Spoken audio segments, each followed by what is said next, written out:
토론이 세상을 바꿀 수는 없습니다. 하지만 토론 없이 바꿀 수 있는 세상은 어디에도 없습니다.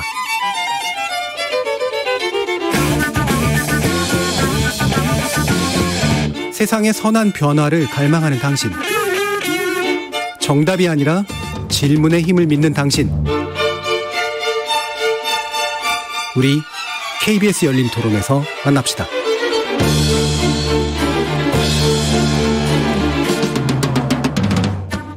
안녕하세요. KBS 열린 토론 정준입니다. KBS 열린 토론 오늘은 정치 재구성으로 여러분들을 만나는데요. 더불어민주당 대선 후보 경선전이 마무리됐습니다. 이재명 경기도지사가 50.29%로 누적 득표의 과반을 획득하면서 결선 투표 없는 본선행 확정했는데요. 경선 결과를 둘러싸고 일각에서 이의를 제기하면서 대선 본선을 위한 대비에 차질이 빚어질까 주목됩니다.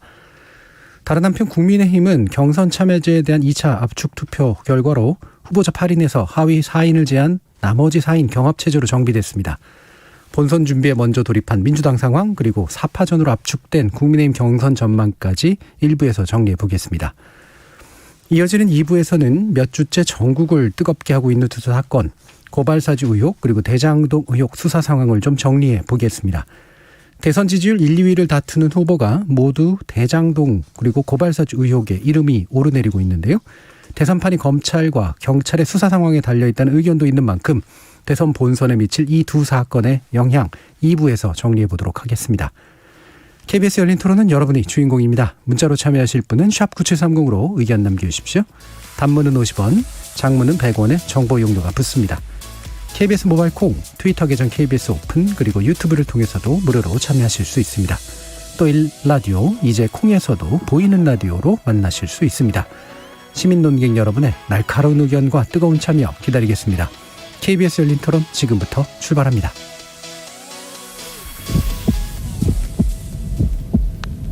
살아있습니다. 토론이 살아있습니다. 살아있는 토론, KBS 열린 토론. 토론은 라디오가 진짜입니다. 진짜 토론, KBS 열린 토론.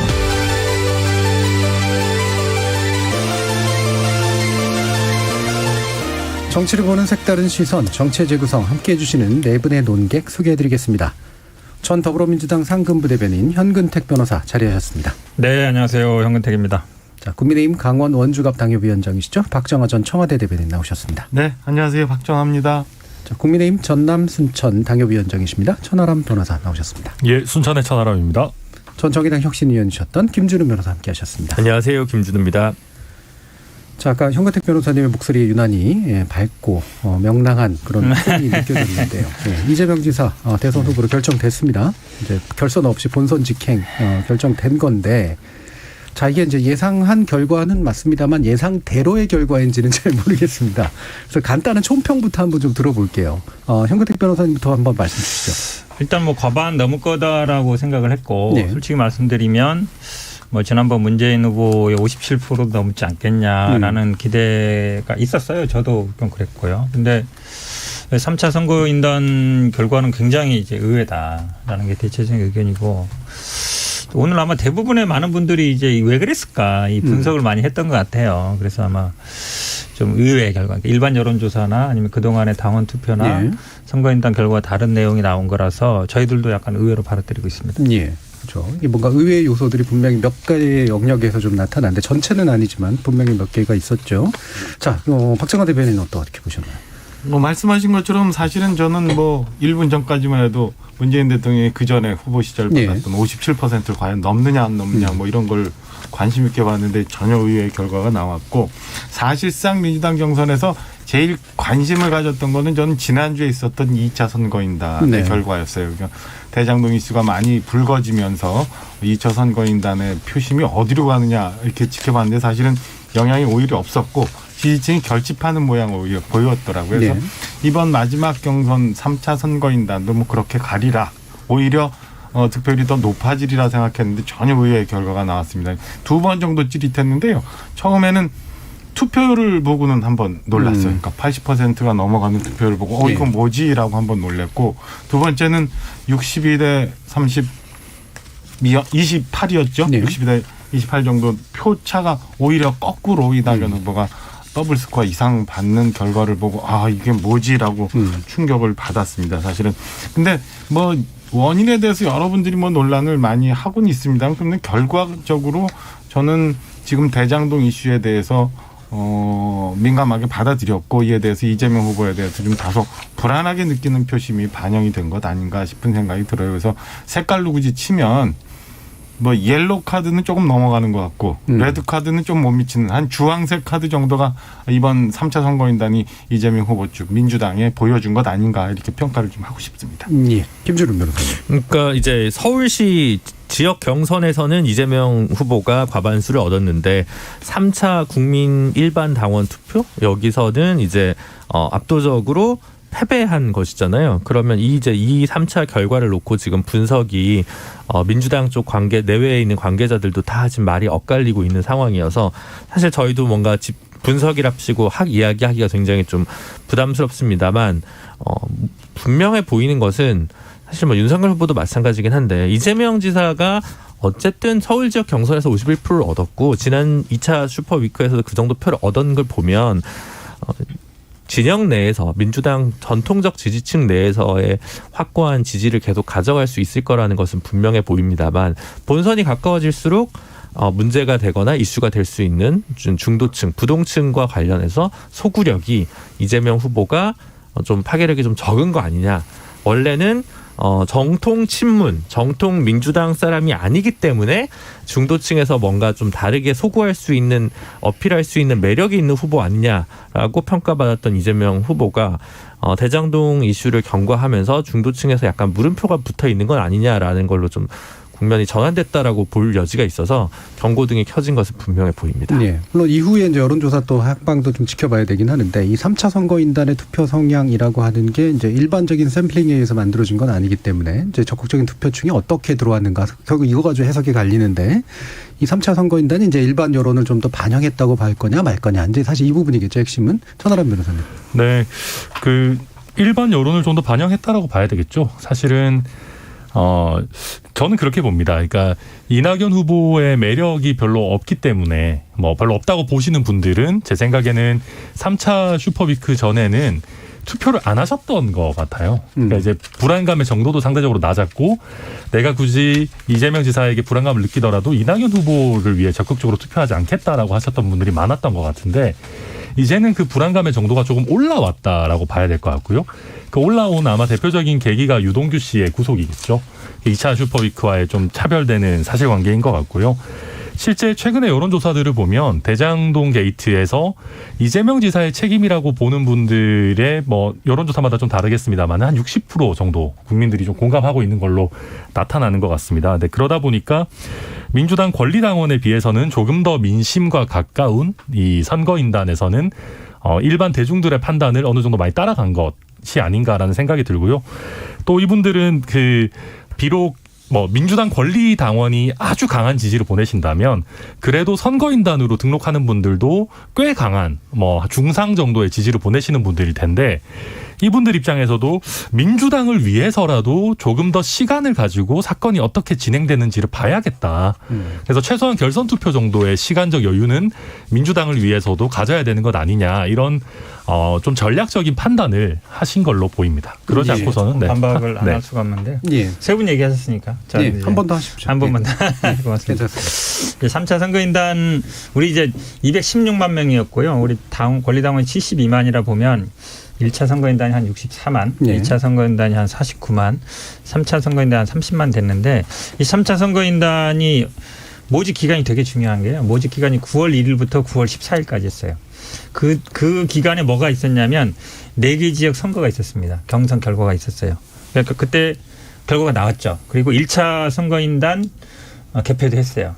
그러니까 사실은 대전 충남에서 딱 얘기하면서부터 대세론 형성이 막 됐단 말이죠. 그 4번 지역이 순회가 도는 건데, 딱 중간에 9월 8일 날 이낙연 후보가 의원직 사퇴를 했어요. 아마 저는 이 처음에 지역 한두 군데 이렇게 개표를 하면서 굉장히 큰 위기감이 갔을 것 같다. 이낙연 후보 측에서. 그러니까 3차 선거운동을 굉장히 열심히 했을 것 같다는 생각이 들고 지금 선거인단이 일반 여론을 반영한다 그러는데요. 사실은 선거인단은 기본적으로 뭐 본인이 자발적으로 가입하는 정도 있는데 3차 정도에 들어올 정도면 누가 권유해서 들어올 가능성이 많아요. 보통 자발적으로 들어온 사람은 거의 1차 정도에 들어오고 2차도 뭐 들어옵니다만 그래서 대부분 보면은 일반 여기 계신 분들 중에 잘 모르겠지만 가입 거의 안 했을 거예요. 대부분 보면 당에 관련된 사람이거나 선거운동 하시는 분들이 가입해달라고 하면 가입하거든요. 그런 경우가 많아서 이 3차 선거운동 기간에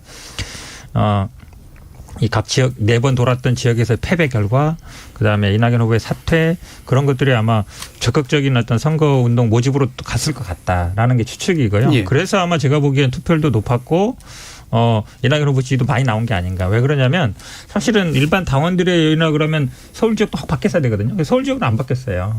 그리고 일반 여론조사에서도 예를 들어서 그럼 확 뒤집어졌느냐 그렇지도 않았거든요. 예. 그렇게 본다 그러면 이 3차 선거인단이 굉장히 튀는 결과가 맞고 그 원인은 제가 보기에 이낙연 후보 측의 어떤 위기감에 따른 적극적인 선거인단 모집이 저는 영향을 많이 미치지 예. 않았을까라고 생각합니다. 예.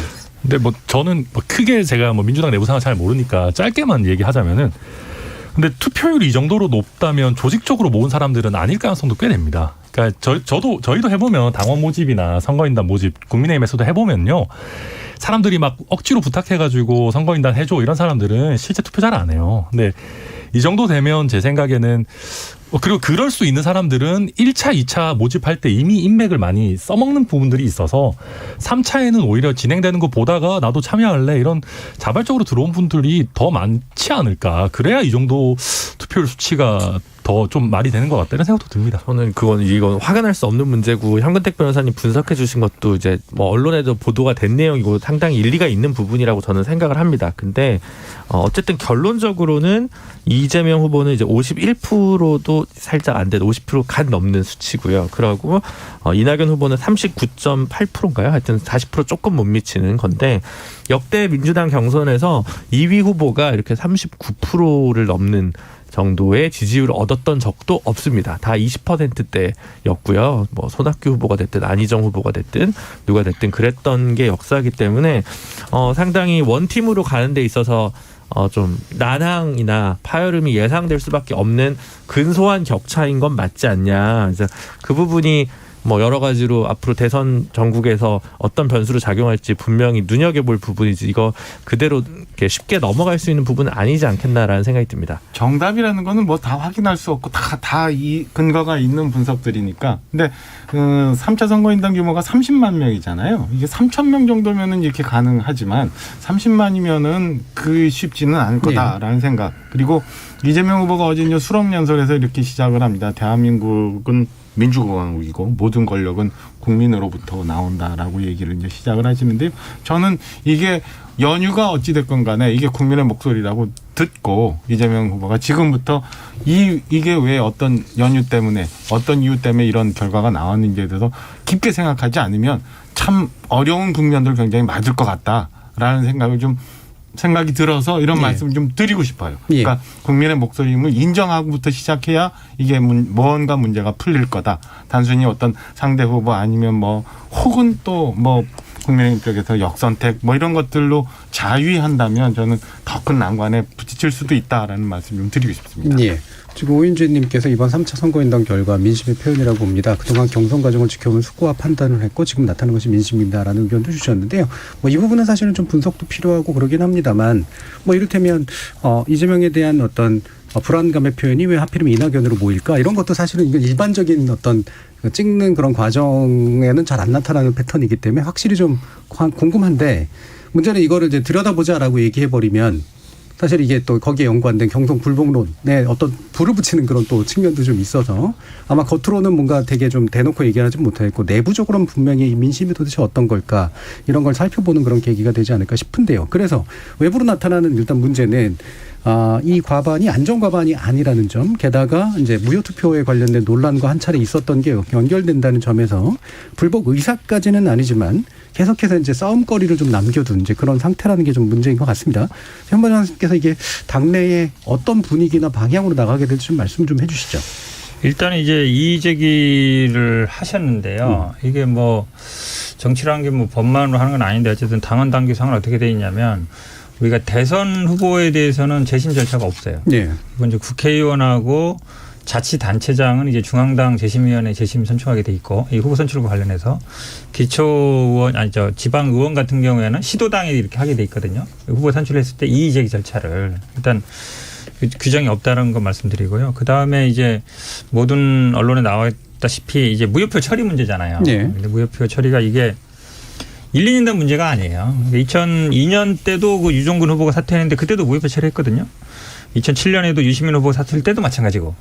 그것도 2012년에도 이 규정이 있었는데 그때도 약간 논란이 됐었지만 손학규 후보가 문제 제기하고 있었지만 어쨌든 그 규정이 됐고 그다음에 지난번 대선 때도 이 규정이 그대로 있었어요. 새로 들어온 규정이 아니란 네. 말이죠. 오래된 거죠. 그러니까 2002년 때부터 나왔던 얘기고 그 규정의 핵심은 그런 거죠. 그러니까 사퇴한 후보는 무효표로 처리한다.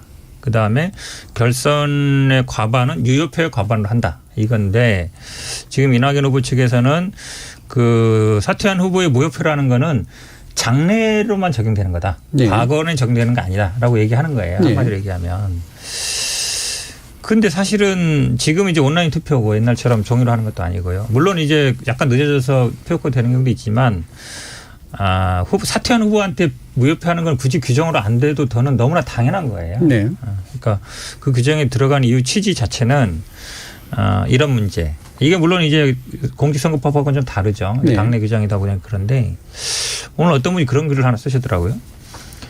20문제에 100점 만점짜리 문제가 있다. 근데 한 문제가 만약에 오류가 났다.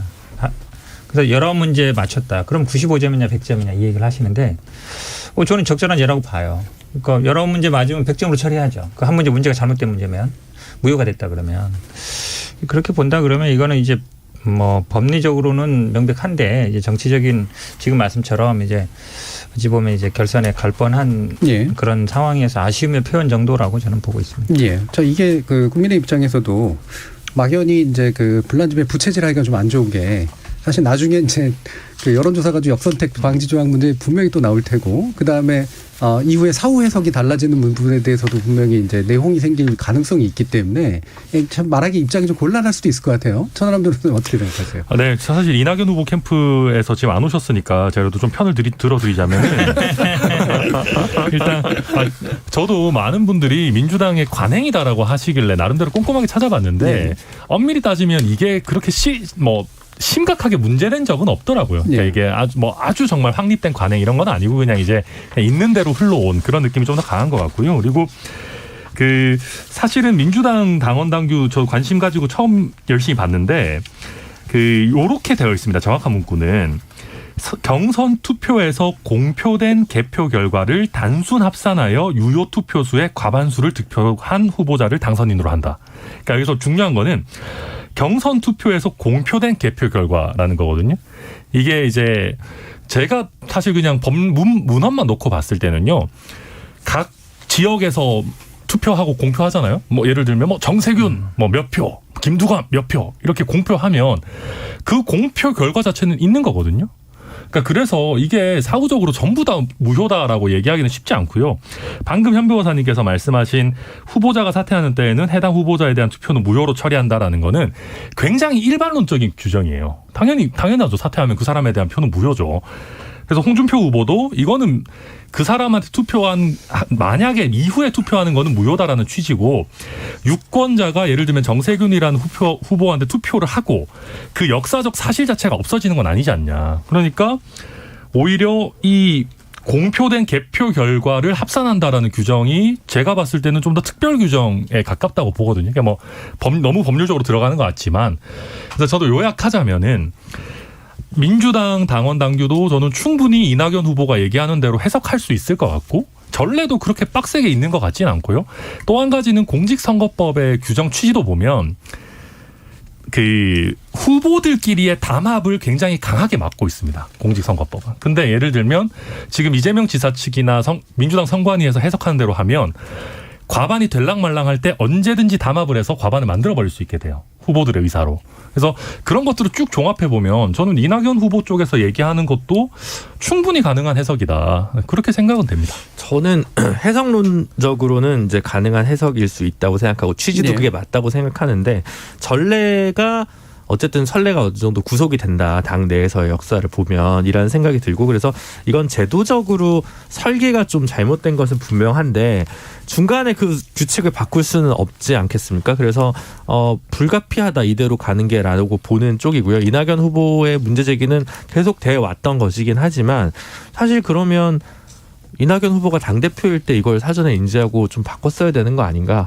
본인이 이제 억울하다고 얘기할 수 있을 정도로 쭉 변방이나 아웃사이더로 당내에 있었던 건 아니시지 않냐라는 생각이 좀 들어서 이 부분은 다소 약간 모순적인 부분이 분명히 있는 것 같습니다만 그렇다고 해서 이거를 번복해가지고 결선 투표를 가려면 그건 이재명 후보가 본인이 그냥 수락하거나 승복하지 않는 한 다른 당내 민주당 내에 있는 기구에서 이걸 할 권한이나 권위나 뭐 이런 건 존재하지 않는 것 같습니다. 그 천 변호사님 말씀 저도 홍준표 그 글을 봤는데요. 보통 우리가 이게 뭐 민법 총칙에 나오는 얘기인데 무효 그러면 장래에서만 무효한다 이런 얘기는 아니에요. 무효라는 건 기본적으로 다 앞에 거를 다 없는 걸로 친다. 돌아가서 없는 걸로 친다는 얘기거든요. 그러니까 그렇게 본다 그러면 저는 홍준표 대표님이 검사를 오래 했는지 모르겠지만 무효는 장래효와 뭐 과거에 소급효가 있다라고 얘기하는 게 저는 들어본 적이 없는 얘기예요. 용어 자체를 달리 쓰거든요. 철회라든지 뭐 이렇게 쓰는데 그렇게 해석하는 게 참 신기하다. 예. 어떻게 저렇게 해석할 수가 있을까. 예. 좀 저 그걸 보고 놀랐어요. 예. 이게 사실은 그 득표율이 참 절묘해서 네. 지금 최종적으로 50.29%를 받았잖아요. 근데 그 정세균, 김두관 후보 사퇴한 두 분의 후보표를 무효화할 경우에는 49.3% 돼서 이제 결선을 가야 된다는 이런 건데 그 이낙연 후보 측에서 사실은 명분상 이거 가지고 이제 무효표를 처리하는 게 잘못됐고 결선 가자고 하는 거는 외형적인 명분인 것 같아요. 저는 그래서 이게 무효표 논란에 대해서 지금 민주당 내에서도 뭐 오래 이걸 가지고 논란을 다룰 것 같지는 않는데 이 고리를 갖고 이낙연 후보가 그리고 지금 이재명 후보의 불안감을 느끼고 있는 민주당 당원들이 과연 앞으로 어떻게 반응하느냐 이게 제일 중요한 문제인 것 같아요. 그래서 향후 뭐 외형적인 경선은 끝났습니다마는 경선이 아직도 끝나지 않은 듯한 그런 상황으로 민주당이 계속 가면서 내용을 겪을 거다. 그래서 이재명 지사가 그동안 갖고 있었던 소위 말하는 이재명 다움. 그러니까 어제까지의 민주당과 오늘부터의 민주당이 서로 달라야 되는데 사실은 달라지지 않고 변화할 수 있는 추진 동력을 만들지 못한 상황에서 이재명 후보가 최종 후보로 됐다. 이런 것들이 사실은 저희가 좀 지켜볼 대목이고 그다음에 이재명 후보가 풀어나가야 될 그리고 민주당이 향후 대선까지 겪게 될 여러 가지 내용 속에서 있어야 될 가장 중요한 고리들 아닌가 이렇게 생각이 듭니다. 예, 알겠습니다. 자, 이 부분 아마도 다음 주에도 또 얘기하게 되지 않을까 싶은 그런 예감이 좀 있고요. 국민의힘 4강으로 좀 넘어가 보겠습니다. 자, 4강 확정됐죠. 안타깝게도 최재형 후보는 이제 낙마했습니다. 예. 의외로 또 원희룡 지사가 올랐어요. 근데 물론 몇 분 이제 언급해 주신 분 중에 하나가 이제 그 전국 조직이 있는 또 분이라서 꽤 아마 그 원희룡 지사가 은근히 파이팅이 있을 거다라고 이제 언급해 주신 분들도 있어서 아예 뭐 의외의 결과는 분명히 아닌 것 같은데 황교안 대표, 전 대표, 그다음에 최재형 전 원장이 이제 낙마하고 하태경 의원 낙마하고 안상수 의원이야 뭐 이제 전 시장이야 이제 지금 큰 관심거리는 아니었었던 거로 봐서 일단 천하람 변호사님 의견부터 한번 들어보도록 할게요. 네,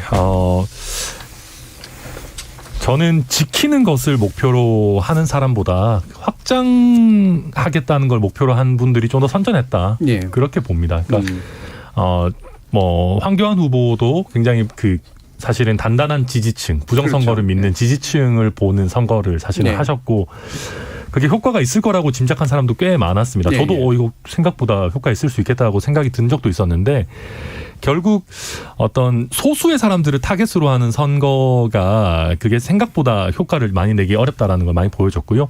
최재형 후보께서도 사실은 가면 갈수록 좀 전통적인 지지층에 호소하는 선거운동을 많이 하셨었어요. 근데 그러다 보니까 아무래도 좀 사실은 전통적 지지층도 결국은 본선에서 이길 사람을 찾게 되거든요. 네. 그러다 보니까 그게 미스매치가 조금 일어나지 않았나 하는 생각이 들고요. 원희룡 후보 같은 경우는 뭐 전국 조직, 뭐 또 당생을 오래 하신 그런 뭐 여러 구력 이런 것들도 있을 거고, 다만 제일 최근에 이슈가 됐던 것은 그 이재명 지사의 대장동 의혹을 내가 제일 잘 파헤칠 수 있다. 내가 대장동 1타 강사다. 뭐 나도 도지사 해봐서 잘한다.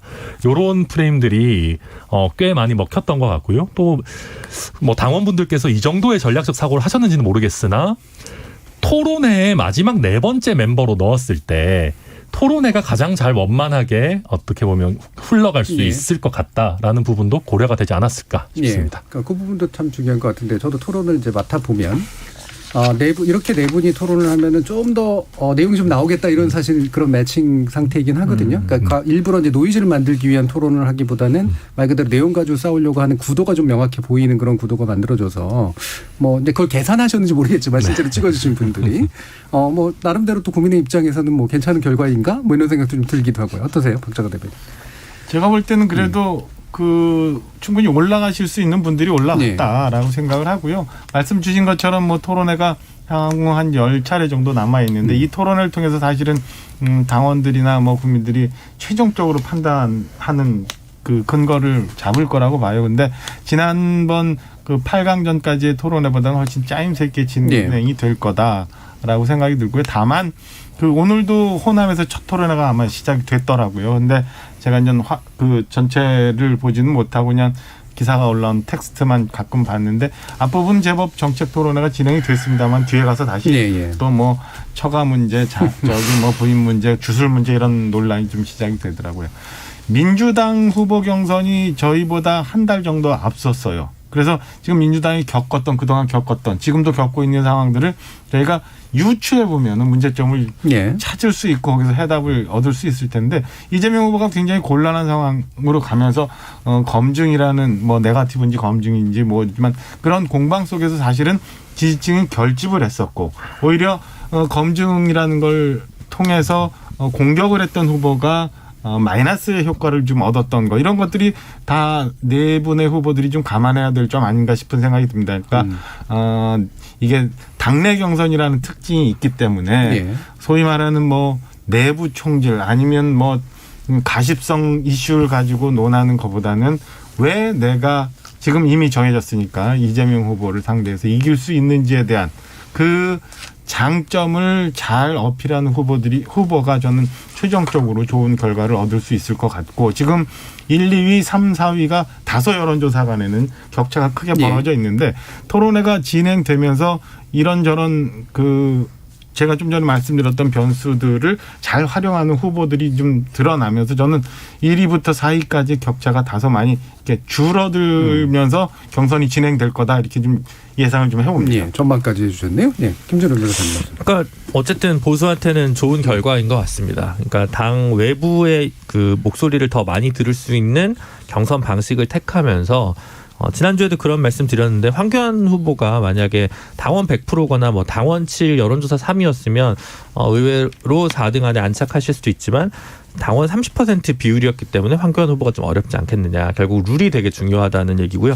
황교안 후보가 그 다른 최재형 후보나 하태경 후보, 원희룡 후보에 비해서 만약 황교안 후보가 올라갔으면 이제 앞으로 남은 10번의 그 TV 토론이 굉장히 또 부정선거 부분이 25% 내지 20%의 지분을 차지하게 되면서 그게 결국은 어떤 효과를 가져오냐면 중도 부동층 오늘 계속 말씀드리는데 이쪽은 아닌 것 같은데 라는 생각을 되게 부정적 영향을 미칠 수 있었다는 점에서 이번에는 그나마 윤석열 후보 뭔가 아직 검증이 덜 됐고 홍준표 후보 조금 불안정한 언사들이 있는데, 그렇다면 탄핵을 찬성했던 개혁 보수 집단에서 마음 놓고 갈 수 있는 후보들로 나머지 한 10에서 20% 사이일 거로 추정됩니다만, 정확히는 모르겠습니다만 그분들이 이제 유승민, 원희룡 후보 쪽으로 좀 더 많이 선택할 수밖에 없지 않았나. 그래서 중도 확장성 생각하면 가장 좋은 라인업으로 결과가 나왔다라는 생각이 듭니다. 현근택 변호사님. 제가 보기엔 원희룡 후보가 올라온 건 어쨌든 뭐 저도 개인적으로는 뭐 황교안 이런 분들 올라온 것보다는 잘 됐다고 보는데요. 근데 원희룡 후보가 고민이 많을 것 같아요. 왜냐하면 지금 말씀하신 것처럼 어쨌든 이제 탄핵에 찬성했었고 유승민 의원하고 뭐 바른미래당 갔다가 나중에 뭐 탈당을 했습니다만 색깔이 비슷하거든요. 색깔이 비슷한데 사실은 뛰어넘을 수 있느냐 이런 고민이 있을 거예요. 그러면 이제 유승민 후보 입장에서도 지금 어쨌든 홍준표를 따라가는 입장이잖아요. 그 결과는 모르겠어요. 누가 많은지 모르겠지만 어쨌든 뭐 순위상은 뭐 2등은 아닌 것 같으니까 몇 등인지 모르겠지만 그러면 유승민 후보는 충분히 손을 내밀 수도 있을 것 같아요. 제가 보기에는. 제가 유승민이라면 선거 전략상 어쨌든 쫓아야 되는 입장이고 색깔도 비슷하고 그리고 지지층도 겹칠 것이고. 근데 원희룡 후보도 아시겠지만 뭐 국회의원도 할 만큼 했고 또 도지사도 2번이나 했고 그러니까 사실은 남은 게 어찌 보면 이제 이거밖에 없거든요. 그래서 참 어렵겠다. 그렇다고 해서 윤석열이랑 홍준표 편을 든다라기보다는 이제 토론에 격하게 붙으면 결국은 1대1 구도가 되거든요. 그럼 어느 쪽에 설 것이냐. 유승민 후보 쪽에 서면 너무 뻔하고 그렇다고 윤석열 후보 쪽에 서기는 또 좀 색깔이 안 맞고 그래서 참 고민이 많을 것 같다. 그리고 지금 어찌 보면 이제 말씀처럼 토론회에서 뭐 대장동 일타 강사했는데 지금은 이제 이재명 후보가 전화기졌기 때문에 모든 후보들이 다 일타 강사 할 거예요. 영타 강사 역할도 다 할 거예요. 모든 분들이 아마 이재명 내가 나가야 이재명 후보 이길 수 있다. 이 얘기 다 할 거거든요. 그러면서 대장동 내가 밝히겠다, 뭐 구속시키겠다, 별 얘기를 다 할 거라서 그걸로는 이제 차별성이 없어요. 그래도 학력고사 수석이시니까요. 아니, 뭐 그거 가지고 잘하실 수도 있죠. 했으면은 뭐 옛날에 이창 대표 벌써 대통령 다 했겠죠. 네 분이 다 안상수 후보화 되는 건가요, 그러면? 자, 이은혜님께서 유승민 후보나 원희룡 후보가 실력으로는 당연 최고인데 지지율 낮은 게 너무 안타깝습니다라는 말씀 주셨고요. 로디님은 원희룡 지사 4강 진출 후 국민의힘 경선 흥미진진할 것 같습니다라고 기대감이 좀 있는 그런 이제 반응들이 좀 나오고 있는데. 자, 지금 이제 국민의힘 본경선 당원 투표 비중이 50%로 높아진다. 아까 이제 박정화 대변인께서 이제 이 당심을 이제 잡는 그런 선거로 좀 더 가게 될 것 같다라는 말하고도 좀 연결이 되는 것 같은데요. 자, 이 부분에서 이제 되게 좀 미묘한 어떤 전략상의 변화도 있을 수 있을 것 같고 어떻게 전망하시나요?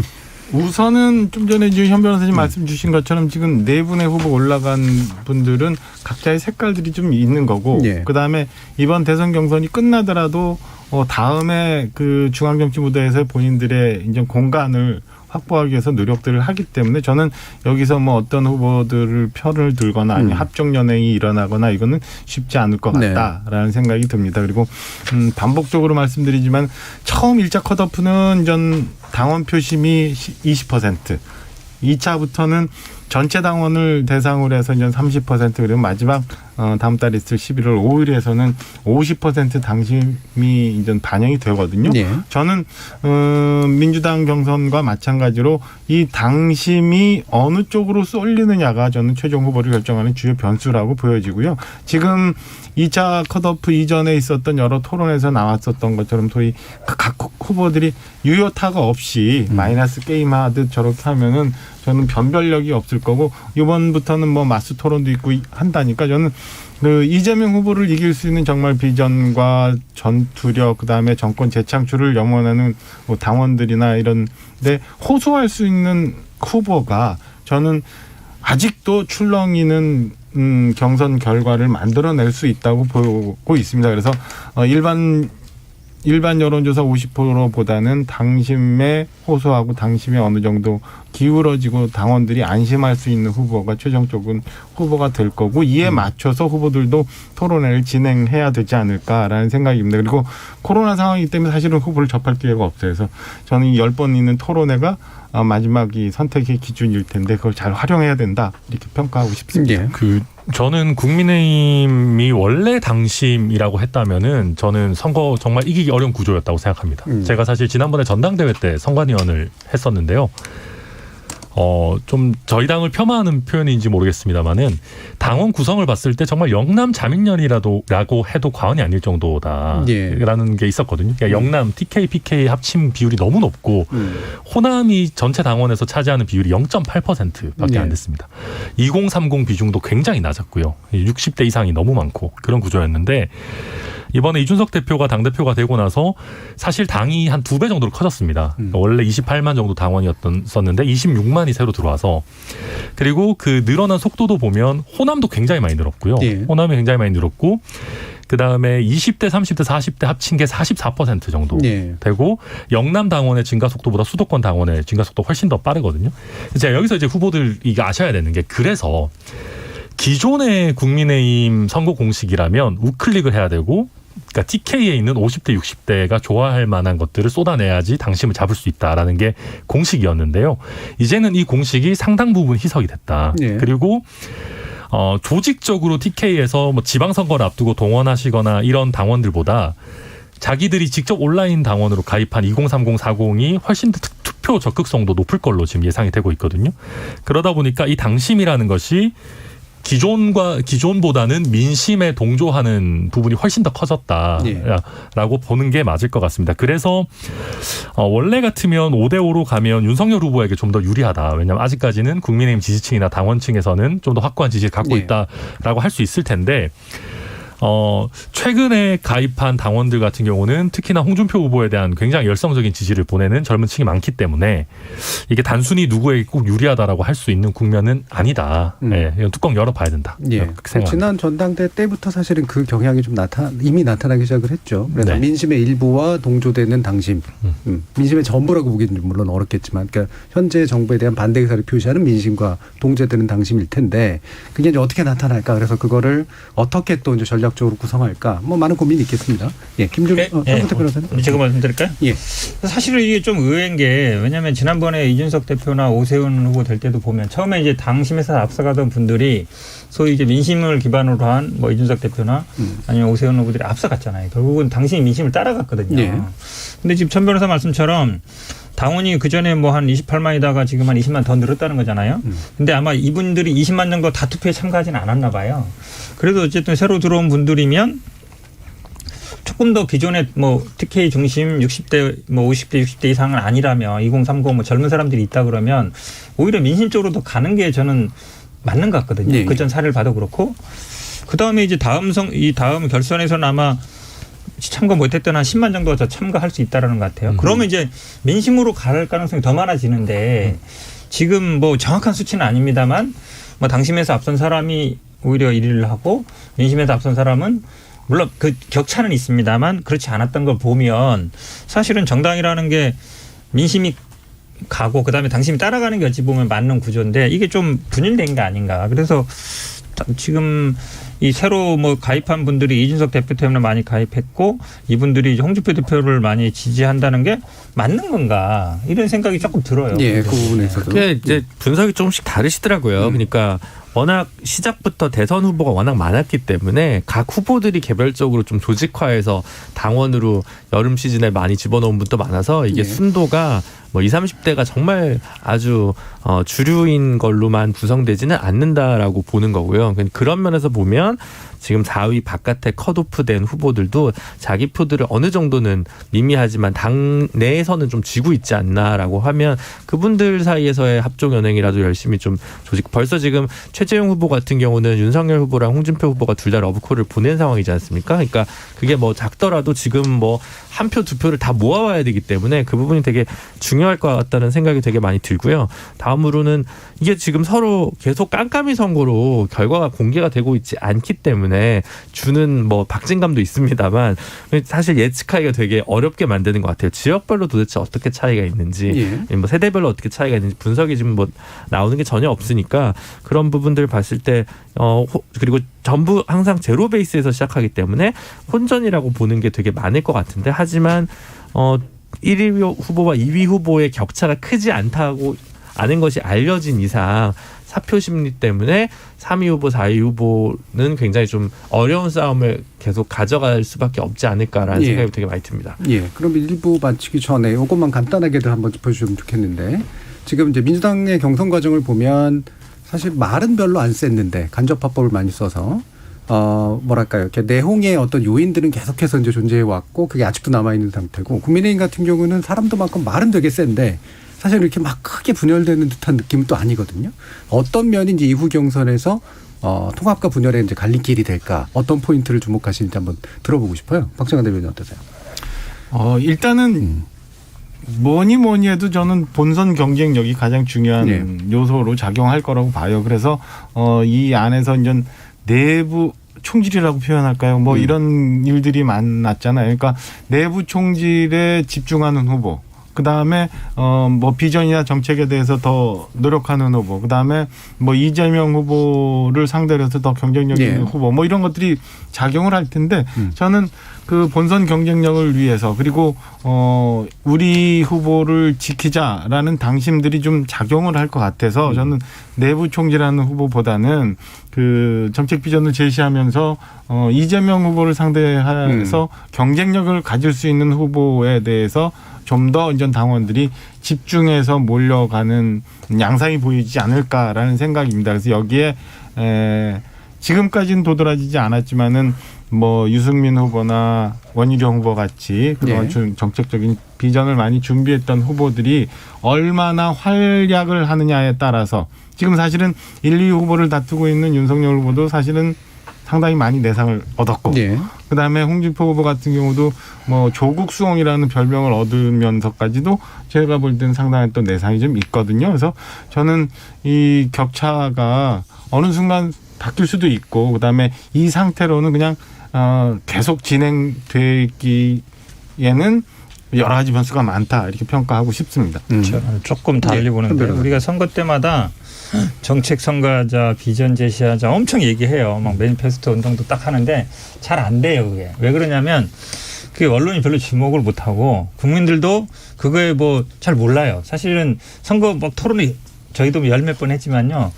혹시 뭐 후보 중에 아는 공약 있어 하면 잘 몰라요. 잘 모르거든요. 근데 문제가 되는 이슈가 됐던 것들은 알아요. 예를 들어서 뭐 대장동 관련된 이걸 왜냐하면 민감하게 반응하거든요. 그러면 지금 예를 들어 4명 후보가 있는데 다 이재명 이길 사람은 자기라고 할 거예요. 그리고 이재명 대장동 다 비판할 거예요. 차별성이 없어요. 그리고 정책 공약은 잘 사람들 시선을 못 끌어요. 그러면 나머지 윤석열 후보 말고 나머지 세 후보는 전략이 하나예요. 윤석열을 넘어야 되거든요. 그럼 윤석열의 문제점을 지적하고 어떤 문제 있는 게 그게 확 시선을 끌고 언론에 관심 갖게 돼 있어요. 당내 현상은 어쩔 수 없습니다. 거기서 뭐 야당을 이기고 다 자기라고 하겠죠. 그리고 비전 다 제시하지만 별로 관심 못 끈다. 그럼 저는 아마 경선은 홍준표, 유승민 특히 두 분이 아마 윤석열 후보를 끝까지 물고 늘어질 거다. 여러 가지 문제들, 뭐 장모 문제뿐만 아니라 여러 가지 문제, 이런 지금 뭐 사주 문제를 그럴 수밖에 없다. 경선은 아마 저는 그렇게 갈 수밖에 없다고 봐요.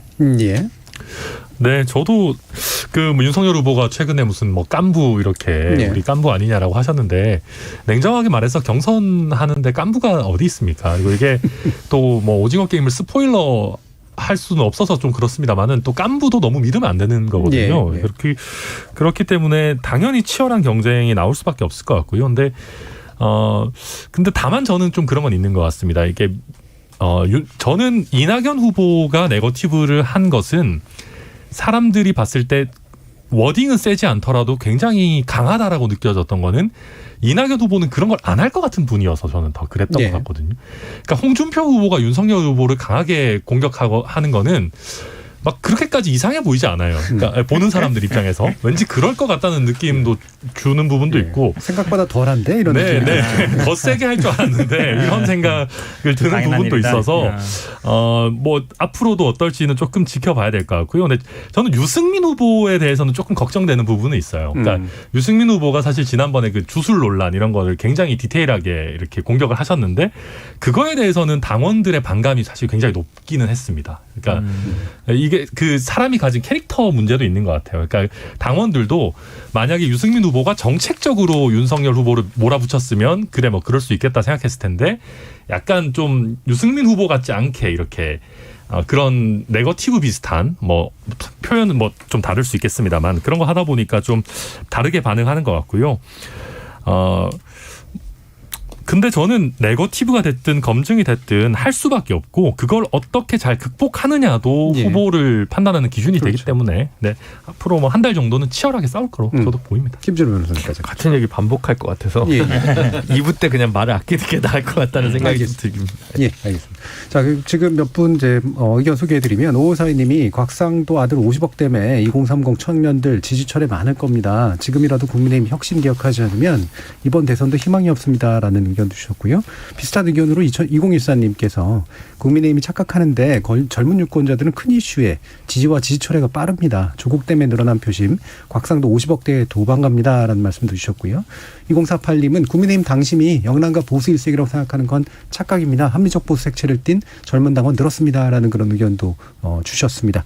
자, 이 정도 내용으로 일부 좀 마칠까 하는데요. 2부에서는 대장동 그리고 고발사주 의혹 이 두 개가 과연 이 두 후보에게 어떤 영향을 미칠 것인가 한번 알아보도록 할 테고요. 오늘 방송 시작 부분에서 다소간 원활하게 진행되지 못한 점 제작진을 대신해 청취자 여러분께도 양해 말씀드립니다. 지금 여러분께서는 KBS 열린 토론과 함께하고 계십니다.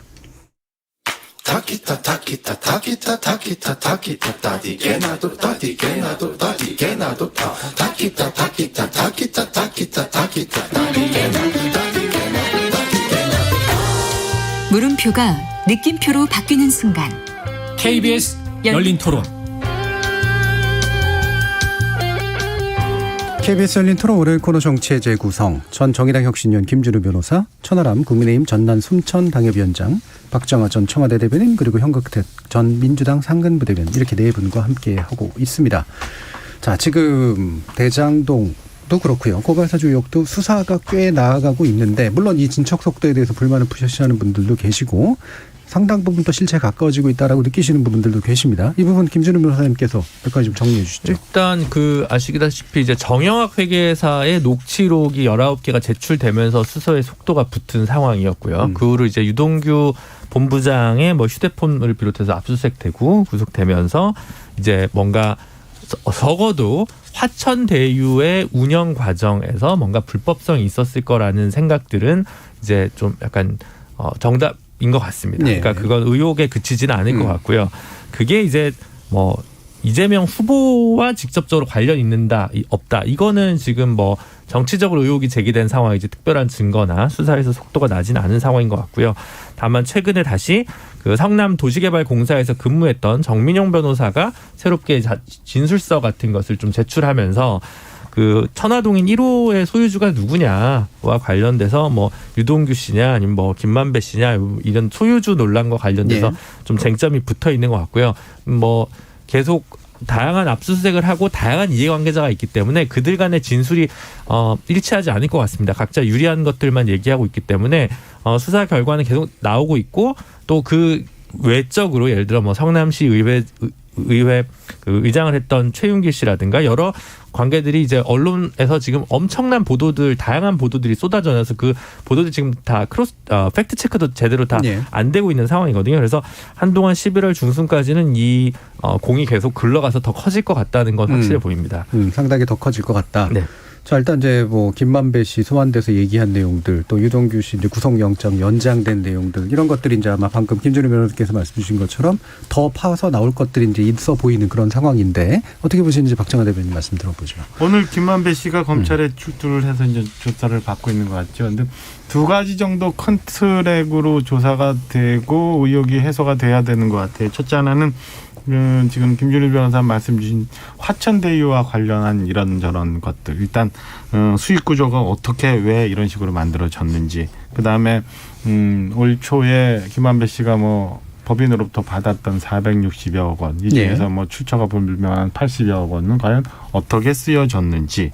그리고 천화동인의 1호의 진짜 소유주는 누구인지, 유동규 씨와의 관계는 어떤 건지, 그리고 녹취록에 등장하는 그분은 또 누군지, 이런 화천대유와 관련한 한 과정, 그러니까 대장동의 수익 구조, 그다음에 여기서 있었던 이 수많은 돈잔치가 어떻게 이루어지는지를 밝혀줘야 되는 게 하나 있는 것 같고요. 두 번째는 소위 우리가 얘기하는 50억 클럽이라고 하죠.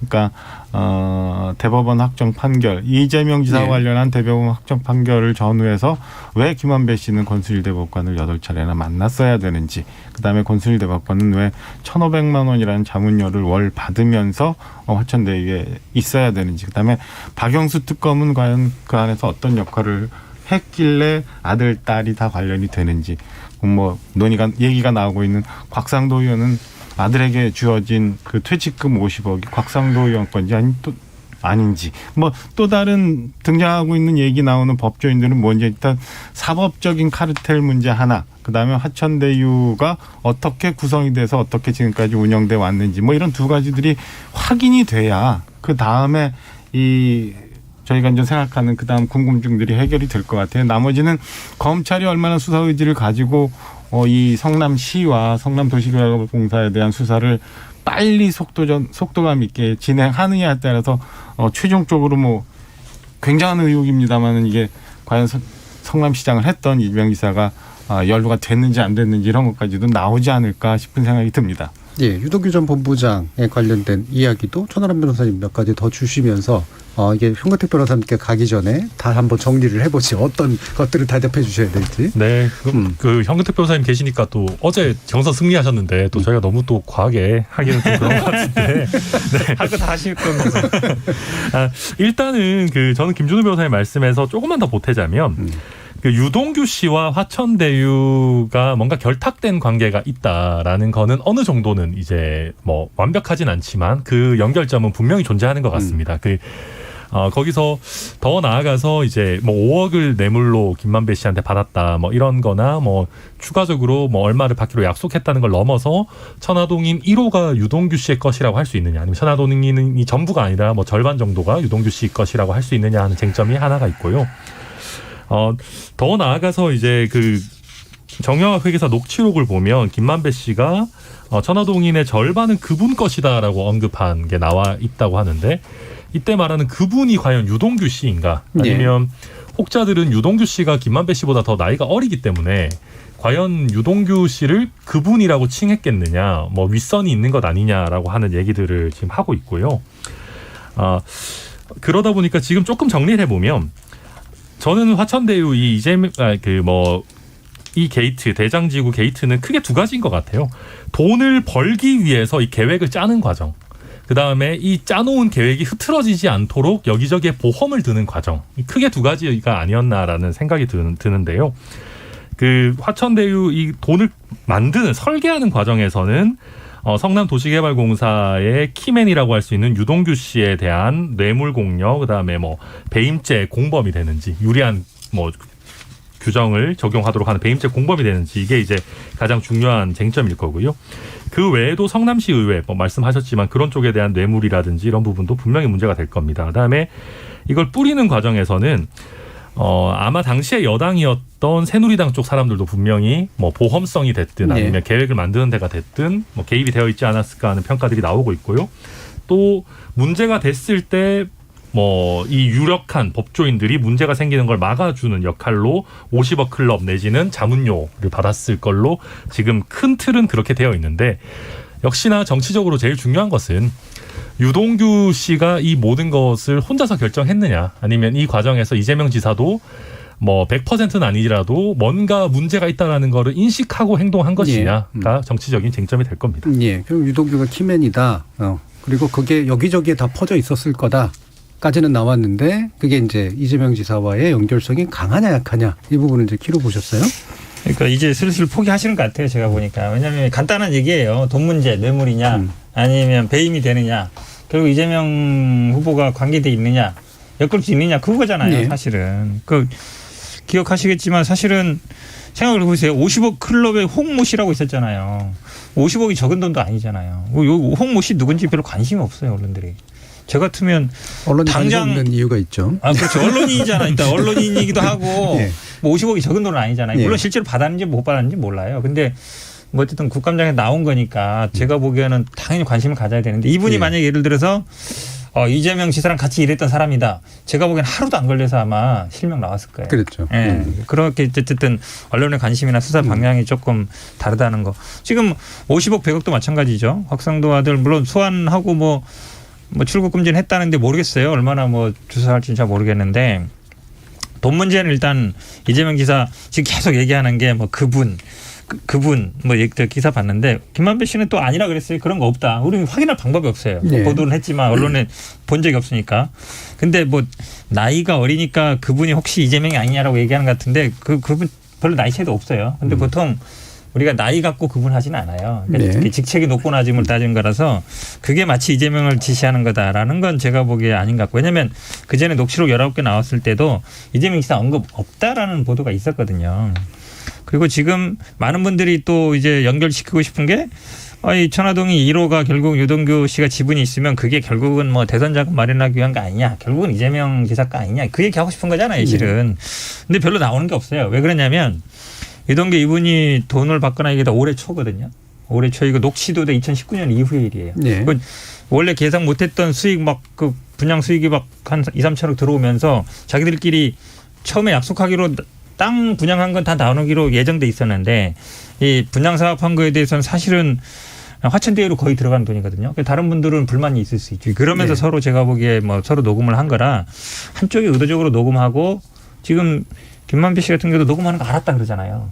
그러면 사실은 이게 서로 진실을 말하지 않을 가능성이 많아요. 왜냐하면 녹음하는 사람은 상대방의 약점을 찾기 위해서 얘기할 거고 상대방도 녹음하는 거 알았으면 뭔가 저 사람한테 책 잡힐 얘기를 계속 할 거란 말이죠. 그래서 저는 뭐 이 녹취록은 거의 이제 필요 없는 존재가 된 것 같고, 그럼 이제 돈 문제 없으면 결국 배임 문제만 남는 거예요. 배임 문제만 남는 건데 결국은 마지막까지 남은 거는 그 추가이익 환수 조치라고 하는 걸 넣으려고 했는데 삭제했느냐, 이제 그 부분하고 아니면 처음부터 그게 공모가 잘못됐느냐 이 부분인데, 뭐 아시겠지만 제가 보기에 뭐 배임은 또 그게 쉽지 않다라고 보면 저희들은 뭐 법적으로 큰 문제 없을 거예요. 예. 자, 요거 가지고 오래 얘기하면은 네, 고발사주 의혹이 또 이제 넘어가야 되는데, 그러니까 아마 반론하실 것들 정말 많으시긴 할 텐데, 일단 8026님께서 이 얘기를 해줬어요. 유동규를 누가 임망했나요? 보통 사람도 성남시장이라고 생각하는데 모르쇠로 일관한 거 국민들이 응답하기 힘듭니다라는 부분이 아마도 이제 의심하신 분들에 있어서 이제 가장 핵심이 되는 그런 질문인 것 같은데, 말씀처럼 그게 이제 이분이 실제로 돈을 받은 게 어느 시점이냐, 최근 시점이다. 그 다음에 그러면 이거는 뇌물하고는 관련이 없는 거 아니냐라고 하는 얘기까지도 해주셨으니까 다시 처음으로 돌아가서 김준우 변호사님께서 객관적으로 정보를 전달해 주시느라고 나름의 견해를 좀 밝히지 못하신 부분도 있으니까 이 부분 한번 말씀 들어보죠. 그러니까 이제 배임이라고 얘기하면 첫 번째 화천대유가 포함된 하나은행 컨소시엄에 일부러 줬냐, 유리하게 줬냐라는 게 첫 번째 쟁점이 될 거예요. 근데 그러면 화천대유는 도대체 어떻게 하나은행이라는 큰 은행을 이 끼어있는 컨소시엄을 같이 커넥션을 만들었느냐. 그렇게 생각해보면 그거는 객관적으로 이재명 시장이 그 당시 주도적으로 할 수 있는 일이 아닌 거거든요. 그러니까 이 모든 프로젝트의 중심에 이재명 후보를 집어넣고 싶다면 그 부분에서 약간 고리가 안 맞는 건 있는 것 같습니다. 그러니까 주조연인지 주연인지, 일단 저는 주연은 좀 되기가 어려운 부분이, 민간에서 감당할 수 없는, 그러니까 공공에서 감당할 수 없는 되게 다양한 것들이 고리가 필요해야 불가피하게 이 프로젝트가 가능해지는 부분이 있는 거거든요. 공공도 필요하지만 민간 자율적으로 어떤 역량이라는 게 필요한데, 좋든 싫든. 그래서 이 50억 클럽에 나오는 분들 중에 한 분이 또 그런 하나은행과의 고리를 연결해줬다라는 의혹도 지금 좀 제기가 되고 있는 것 같아요. 그래서 조금 그런 면에서 보면 시작 때부터 물론 이제 그 3사 하나은행 컨소시엄, 메리츠증권 컨소시엄, 산업은행 컨소시엄의 각각의 표가 어떻게 나왔고 채점 결과가 어떻게 나왔는지 수사 당국에서 밝히겠죠. 이제 그 단계에서 첫 번째 있을 거고요. 두 번째로는 이 너무 많은 이익이 민간에게 갈 수 있도록 놔둔 것이 무능이냐 아니면 배임이냐, 알고 있었느냐라는 문제인데, 적어도 너무 많은 이익이 나니까 920억짜리 공사를 다시 민간에게 떠넘기는 방식으로 이익을 조금 환수하려고 했던 노력을 성남시에서 보였던 측면이 있어서 현재까지 나타나는 걸로는 정치적으로 타격은 분명히 있습니다만 형사적으로는 이재명 후보까지 이게 엮이기는 쉽지 않아 보인다라는 생각이 들고요.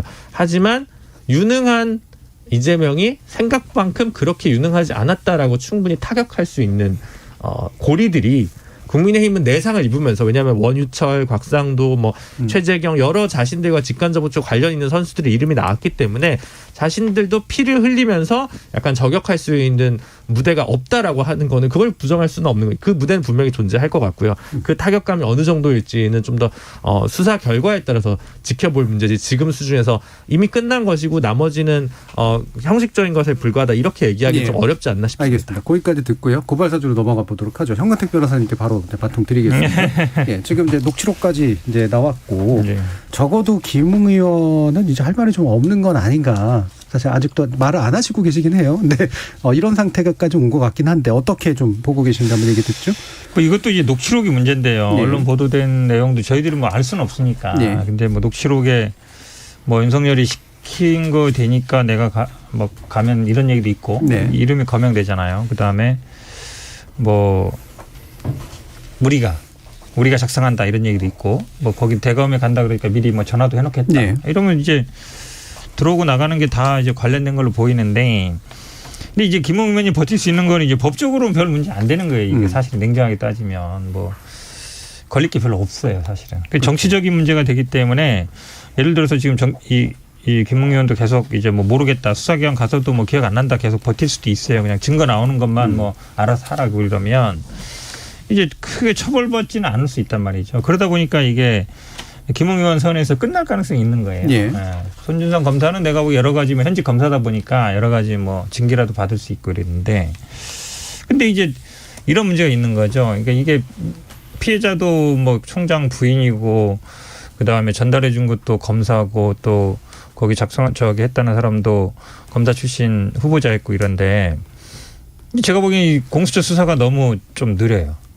왜냐하면 이 정점식 의원 보좌관에서 나왔는데 그 사실은 조성은 씨는 전달 안 해줬다 그랬고 그 다음에 그 정점식 의원 보좌관은 나 어디서 봤는지 모른다 그랬으면 그 컴퓨터를 빨리 압수수색 했어야 되는데 한참 지나서 최근에 갔더니 정식 의원이 그랬잖아요. 아이고 뭐 그냥 빈손으로 갔습니다 이랬단 말이죠. 그럼 이게 어떻게 밝힐 거냐 이 경로를 다들 다 검사 출신인데 다 검사 출신이잖아. 이분들은 죽었다 깨나도 자백은 안 할 텐데 다 모르쇠로 할 텐데 기억 안 난다고 할 텐데 그래서 저는 이 공수처 수사가 참 우려스럽다. 예. 일단 이제 법률적으로 큰 문제까지는 안 될 가능성이 높아서 정책 책임선에 될 거니까 김웅 의원은 뭐 계속해서 뭐 부인이나 모르쇠로 일관할 건데 공수처 수사가 늦어지고 있다. 불만을 얘기하셨어요. 그래서 말도 늦어지시고 계시긴 한데 빨리 좀 이어가 보죠. 네, 박찬호 대변인. 저는 그러니까 저희가 지금 우리 변호사님들이 많이 계셔서 법적인 문제로 많이 얘기가 되고 있는데 그 부분이 우리가 논의가 잘못하고 있는 것 아닌가라는 개인적인 생각을 갖고 있어요. 그러니까 지금은 우리 국민들이 대장동도 그렇고 이 고발 사주도 그렇고 진실을 알고 싶어 하는 거거든요. 진실을 알고 싶어 하는데 진실을 알려줘야 되는데 그 알려줄 책임에 대해서 다들 그 정점에 있는 사람들이 회피하고 있는 거. 특히나 저는 뭐 김웅 의원 같은 경우는 저희 당 소속이고 저도 뭐 그 당에 있습니다만은 납득할 수 없는 처신을 좀 하고 있다고 봐요. 그래서 뭐 대장동 건에 대해서 아까 쭉 말씀 주셨는데 저는 이게 뭐 그냥 법적으로 문제 없다 이렇게 털 문제는 아니라고 보고 고발 사주 역시 김웅 의원이 문제가 되는 건에 대해서 녹취록까지 나왔는데 모른다고 하고 이거는 무슨 언론 플레이라고 얘기해서 넘어갈 일은 아니라고 봅니다. 그러니까 책임 있는 정치인의 모습으로 돌아와서 저는 진실을 얘기하고 국민들이 판단할 수 있게 좀 해주고 당에서도 사실은 필요한 건이 있으면 저는 좀 더 노력을 해서 확인해서 국민한테 밝혀줘야 된다고 봐요. 그래야 이게 사실은 뭐 공수처가 어떤 목적으로 수사를 하고 있는지 여당이 왜 이걸 정치 쟁점화하는지 모르겠습니다만 그래야 결국에는 이 건이 윤석열 당시 검찰총장과 연결이 되어 있는지 없는지가 나올 수 있는 거거든요. 최고의 화약고는 거기 있는데 그 지점에 대해서는 놔두고 지금 모르쇠 하면서 버티는 거는 저는 무책임한 행동이라 저는 우리 정치권 모두가 다 이 건 저 건 다 확인해주고 난 다음에 판단을 국민들로부터 판단을 받는 게 옳다라고 생각을 합니다. 정치적으로 민감한 시기에 그걸 할 수 있는 정치인이 얼마나 되겠냐마는 저도 이제 사실은 굉장히 공감하는 그런 말씀이거든요. 이게 법률하고의 상관 문제만이 아닌 건데 왜 이렇게 됐을까라는 생각도 좀 있어서요. 천하람 변호사님. 네, 그렇죠. 법률적인 문제가 아니죠. 다 맞는 말씀이시고요. 그런데 이제 다 마찬가지인 것 같습니다. 이게 저희가 봤을 때는 그 대장동 수사가 너무 느리다.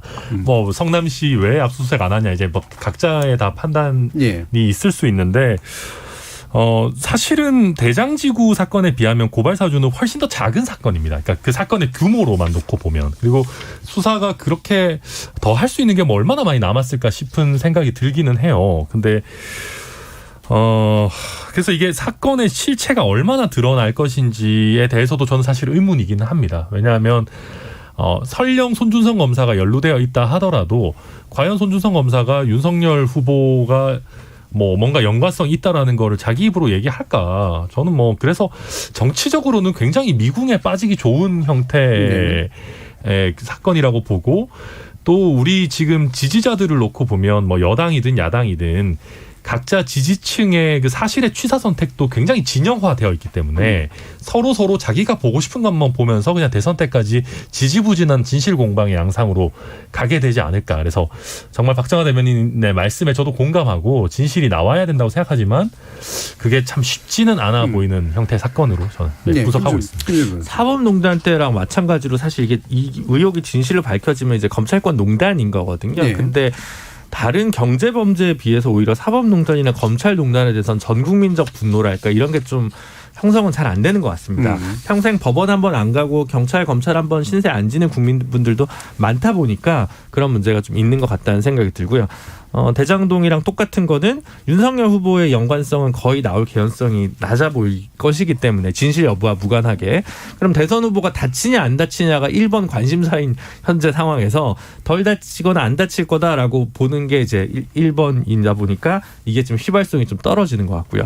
근데 지금 실제로 보면 사법농단 시절에 법원에 제출된 의견서를 대필해 준 것이 문제인 것처럼 이것은 검찰이 접수받아야 될 고발장을 대신 써준 게 문제라면 이건 완전한 사법 신뢰를 완전히 저버리는 사실 중차대한 일이거든요. 그러니까 이거는 물론 법적으로는 직권남용죄로 할 수 없지만 만약 실체가 밝혀진다면 국회에서 현직 검사 몇 명에 대한 탄핵이 충분히 소추가 돼서 발의될 만한 건이라고 저는 아니면 뭐 최소한 중징계라도 내려져야 되는 부분이라고 보고요. 지금 손준성 검사 수사정보 정책관이었는데 그 밑에 담당관 2명 중에 1명에 대한 압수수색이 이루어진 것이고 그 당시 수사정보실에 배속돼 있던 대검 연구관 검사가 2명 있었는데 그 중에 1명에 대해서도 아마 압수수색이 된 것으로 알고 있습니다. 또 그러면 그 당시에 수사정보정책관실에 총 근무했던 검사를 5명까지 넓게 볼 수 있는데요. 그 외에 수사관들이 몇 명 있었습니다. 그래서 수사관에 대한 압수수색도 이루어진 거라고 보여져서 아마 이 다수 관계자들에 대한 수사가 진척되면 그 다음에 다시 뭐 손준성 검사를 소환하든 김웅 의원을 소환하든 하는 방식으로 수사가 진행되지 않을까 싶습니다. 지금 9291님께서 수사가 지지부진하다면 결국 두 건 다 특검가요? 국민들은 납득할 것입니다라는 말씀 주셨고요. 9329님은 분명한 건 검사들이 고발을 해달라고 해서 요청했다는 것에 대해서 국민의 한 사람으로서 참 할 말이 없습니다. 검사들이 근데 왜 그렇게까지 해서 얻는 것이 무엇이었을까요? 궁금합니다라는 말씀까지 주셔서요.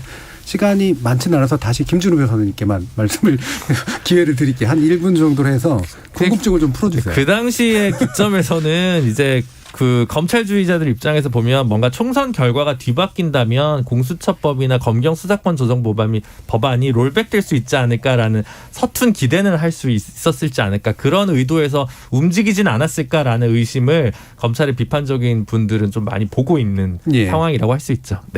박정화 대변인도 그러면. 근데 저희가 조금 전제할 게 아직은 그게 우리라는 게 검찰인지 아니면 당인지에 대해서 확인이 안 돼 있고 지금 김준일 변호사님 걱정하는 것처럼 그런 상황이 오면 굉장히 안 되는 일이지만 그게 검찰로부터 적혀졌다라는 게 아직은 밝혀지지 않은 상황이기 때문에 예단해서 볼 일은 아니라고 보여집니다. 그래서 좀 더 조심해서 보고 지금 우리 청취자 여러분 말씀 주신 것처럼 이렇게 저렇게 아무것도 못하고 간다면 진짜 특검에서라도 밝혀야 되는 문제 아닌가라는 생각입니다.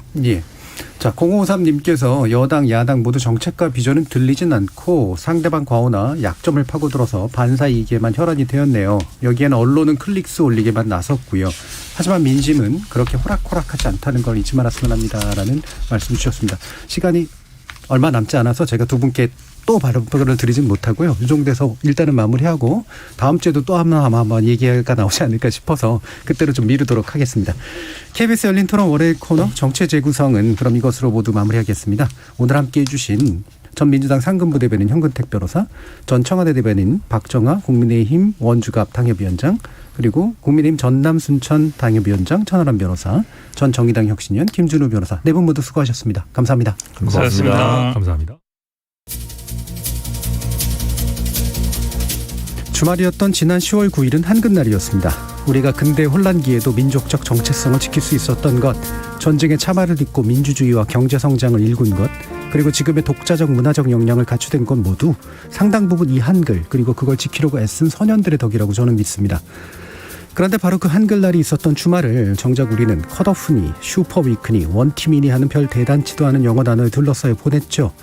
뭐 그런 단어 몇 개 쓴다고 우리말과 정체성이 흔들리지는 않겠습니다만 그렇게 사용되는 말일수록 알맹이와 정신이 빠진 채 거칠이로 흐르기 일쑤라는 게 문제가 아닐까 싶습니다.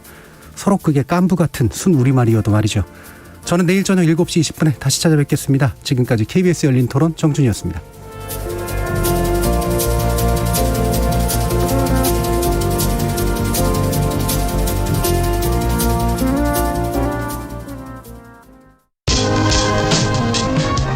옛날 사진을 꺼내보면 그때 추억이 떠올라서 그리울 때가 있잖아요. 저한테는 유일열의 라디오 천국이 그랬어요. 여러 가지로 많이 위로를 받았던 것 같아요. 안녕하세요. 오랜만에 라디오를 통해 목소리로 인사드리는 유희열입니다. 청취자 여러분과 마지막 인사를 한 지도 벌써 10년 가까이 지났는데 이 KBS 쿨 FM 유희열의 라디오 천국을 기억해 주시는 분들이 아직도 좀 많더라고요. 이런 오프닝 멘트가 있었어요. 지금 이 순간부터 나오는 음악들이 여러분에게 또 저에게 한 장의 사진이 되었으면 합니다. 그래서 먼 훗날 우리가 서로 다른 자리에 있더라도 이 음악들을 들을 때마다 다시 반짝이는 순간들을 기억하길 바랍니다. 여전히 오늘도 KBS 라디오와 함께하고 계신 거죠? 언제나 KBS, 당신 곁의 라디오. KBS는 여러분과 함께합니다.